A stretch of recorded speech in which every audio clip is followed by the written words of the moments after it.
आप सभी को स्वागत है हमारे चैनल पर। तो आज के सेशन में हम बिहार बोर्ड एग्जाम 2027 के लिए क्लास 10th हिंदी हिंदी का जो है पार्ट 1 जिसका नाम है श्रम विभाजन और जाति प्रथा, इस चैप्टर का जो है सब्जेक्टिव क्वेश्चन को हल करेंगे।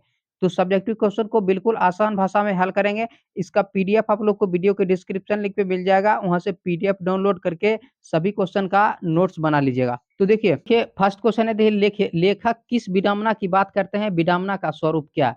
तो देखिए लेखक आधुनिक युग में जातिवाद के अस्तित्व को विडंबना मानते हैं।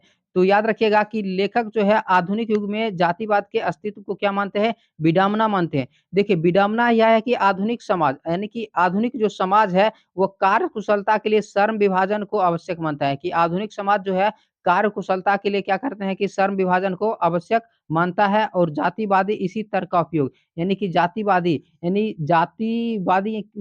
का मतलब ये है कि जो जातिवाद के पोषक होते हैं, जहाँ से जातिवाद उत्पन्न होते हैं, तो जातिवादी इसी तर्क का उपयोग जाति प्रथा को उचित ठहराने के लिए करते हैं। तो ये क्वेश्चन काफ़ी इम्पोर्टेंट है, तो निश्चित रूप से आप लोग याद रखिएगा कि लेखक आधुनिक युग में जातिवाद के अस्तित्व को विडंबना मानते हैं। विडंबना यह है कि आधुनिक समाज कार्य कुशलता के लिए श्रम विभाजन को आवश्यक मानता है, और जातिवादी इसी तर्क का उपयोग जाति प्रथा को उचित ठहराने के लिए करते हैं। देखिए नेक्स्ट क्वेश्चन है, देखिए जातिवाद के पोषक मतलब क्या, जिसके द्वारा जातिवाद उत्पन्न होते हैं, ठीक है, जो जातिवाद को बढ़ावा देते हैं, तो उसी को क्या कहते हैं, जातिवाद के पोषक कहते हैं।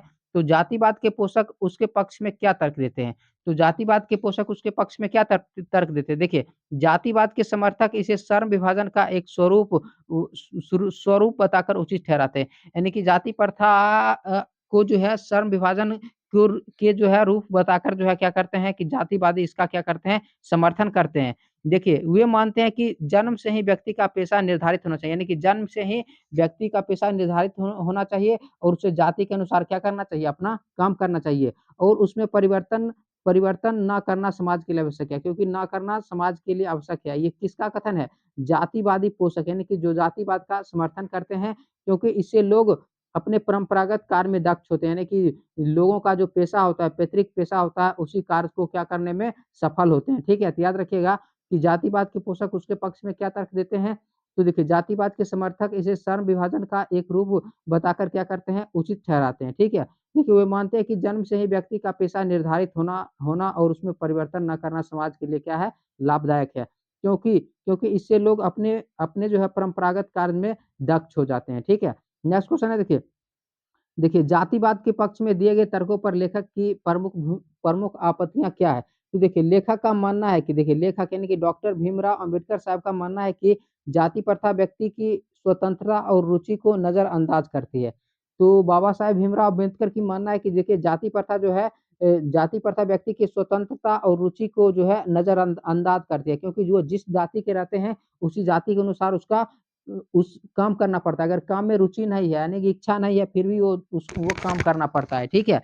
तो देखिए यह प्रथा लोगों को उनकी इच्छा के विरुद्ध काम करने पर मजबूर करती है, यानी कि यह जो जाति प्रथा है लोगों को जो है लोगों को उनकी इच्छा के विरुद्ध काम करने पर क्या करती है, मजबूर करती है, जो आर्थिक और सामाजिक दृष्टिकोण से हानिकारक है, जो कि आर्थिक और सामाजिक दृष्टिकोण से क्या है, हानिकारक है। देखिए यह व्यक्ति की प्राकृतिक प्रतिभा और क्षमताओं के विकास में बाधा उत्पन्न करती है। यानी कि जो जाति प्रथा है वह व्यक्ति की जो है प्राकृतिक प्रतिभा और क्षमताओं के विकास में भी क्या करती है, बाधा करती है। तो आप लोग याद रखिएगा कि जातिवाद के पक्ष में दिए गए तर्कों पर लेखक की आपत्तियां क्या है, निश्चित रूप से आप लोग याद रखिएगा।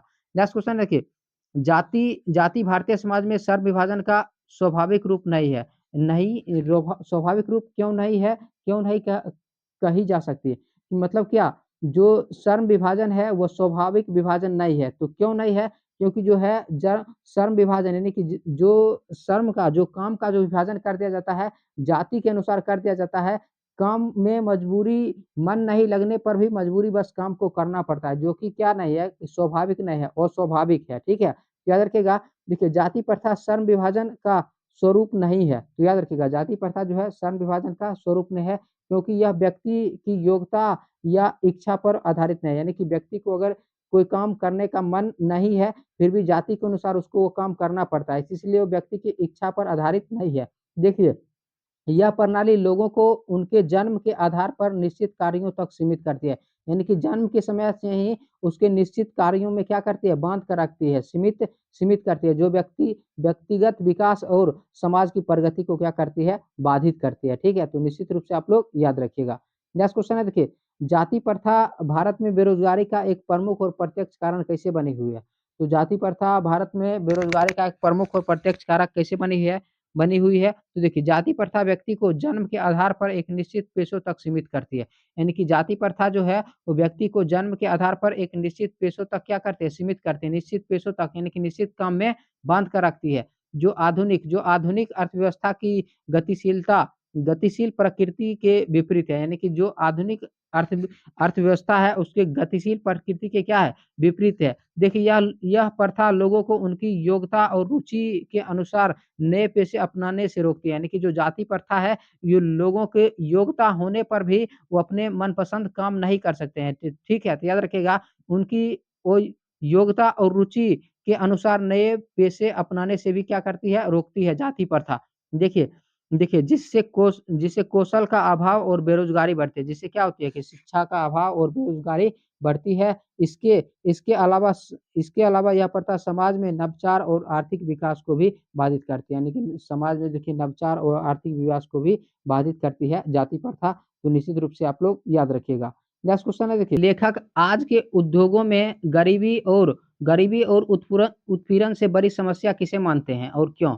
तो लेखक जो है आज के जो है उद्योगों में गरीबी और उत्पीड़न से बड़ी समस्या किसे मानते हैं और क्यों मानते हैं? तो देखिए लेखक जाति प्रथा को गरीबी और उत्पीड़न से भी बड़ी समस्या मानते हैं। यानी कि लेखक जो है जाति प्रथा को गरीबी और उत्पीड़न से भी बड़ी समस्या मानते हैं। देखिए, उनका मानना है कि यानी लेखक का मानना है कि जाति प्रथा व्यक्तिगत स्वतंत्रता और रुचि को नकारती है। यानी कि जाति प्रथा जो है वो व्यक्तिगत स्वतंत्रता और रुचि को क्या करती है? नकारती है, जिससे लोग अपनी क्षमता का पूर्ण उपयोग नहीं कर पाते। जिससे लोग अपनी क्षमता का जो है पूर्ण उपयोग नहीं कर पाते हैं, और यह प्रथा न केवल व्यक्तिगत विकास को बाधित करती है, बल्कि समग्र आर्थिक आर्थिक विकास और उत्पादकता को भी प्रभावित करती है। इसीलिए क्या है कि आज के समय में लेखक जो है उद्योग धंधों में गरीबी और उत्पीड़न से भी बड़ी समस्या जो है मानते हैं। किसको मानते हैं? जाति प्रथा को मानते हैं, ठीक है? तो क्यों मानते हैं? तो आप लोग याद रखिएगा, लेखक जाति प्रथा को गरीबी और उत्पीड़न से भी बड़ी समस्या मानते हैं। उनका मानना है कि जाति प्रथा व्यक्तिगत स्वतंत्रता और रुचि को क्या करती है? नकारती है, ठीक है? देखिए, जिससे लोग अपनी क्षमता का पूर्ण उपयोग नहीं कर पाते हैं। यह प्रथा न केवल व्यक्तिगत विकास को बाधित करती है, बल्कि बल्कि समग्र आर्थिक आर्थिक विकास और उत्पादकता को भी जो है प्रभावित करती है। तो आप लोग याद रखिएगा। नेक्स्ट क्वेश्चन है देखिए, लेखक ने पाठ में किस प्रमुख पहलुओं से जाति प्रथा को एक हानिकारक प्रथा के रूप में दिखाया? तो देखिए, लेखक ने जाति प्रथा को कई पहलुओं से हानिकारक बताया है। देखिए, पहला पहला यह है कि श्रमिकों का अस्वाभाविक विभाजन करती है। यानी कि जाति प्रथा जो है श्रमिकों को अस्वाभाविक विभाजन करती है, ठीक है?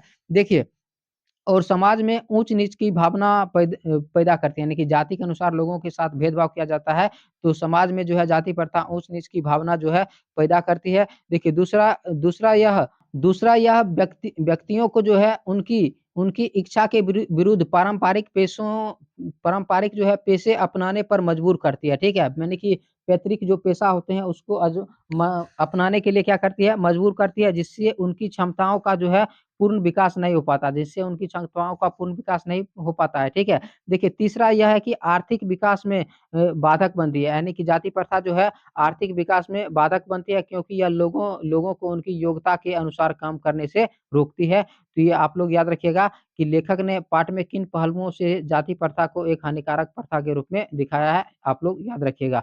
नेक्स्ट क्वेश्चन है देखिए, सच्चे लोकतंत्र की स्थापना के लिए लेखक ने किन विशेषताओं को आवश्यक माना है? तो सच्चे लोकतंत्र की स्थापना के लिए लेखक ने किन विशेषताओं को आवश्यक माना है? तो देखिए, डॉक्टर अंबेडकर ने सच्चे लोकतंत्र के लिए कुछ महत्वपूर्ण विशेषताएँ बताई है। देखिए, उनके अनुसार देखिए, समाज में स्वतंत्रता, समानता और भ्रातृत्व का भावना होनी चाहिए। यानी कि समाज में सभी को स्वतंत्र रहना होना चाहिए, ठीक है? और समानता यानी कि सभी के साथ समान अधिकार मिलना चाहिए, और भाईचारा होना चाहिए, ठीक है? भाईचारा होने चाहिए, और समाज में ऐसी गतिशीलता होनी चाहिए जो परिवर्तन को संभव संभव बनाए। यानी कि समाज में ऐसी गतिशीलता होना चाहिए जो परिवर्तन को संभव बनाए। देखिए, सभी लोगों की हितों की रक्षा होनी चाहिए और सामाजिक संपर्क सामाजिक संपर्क के अवसर अवसर उपलब्ध होने चाहिए और सामाजिक संपर्क के अवसर उपलब्ध होने चाहिए। उन्होंने लोकतंत्र को केवल शासन प्रणाली नहीं बल्कि एक जीवन पद्धति के रूप में देखा है, जिससे परस्पर सम्मान और समझ महत्वपूर्ण है। ठीक है? तो आप लोग याद रखिएगा कि सच्चे लोकतंत्र की स्थापना के लिए लेखक ने किन विशेषताओं को आवश्यक माना है। तो काफ़ी इम्पोर्टेंट क्वेश्चन है, निश्चित रूप से आप लोग याद रखिएगा। तो आप लोग का जो है अध्याय 2 का जो है सब्जेक्टिव क्वेश्चन समाप्त हो चुका है, ऑब्जेक्टिव क्वेश्चन भी करा दिए हैं। तो अगले सेशन में हिंदी का जो है पार्ट 2 की शुरुआत करेंगे। तो वीडियो पसंद है तो वीडियो को लाइक कीजिए, शेयर कीजिए और चैनल पर पहली बार है तो चैनल को सब्सक्राइब ज़रूर कीजिएगा। मिलते हैं नेक्स्ट सेशन में अगले टॉपिक के साथ। धन्यवाद।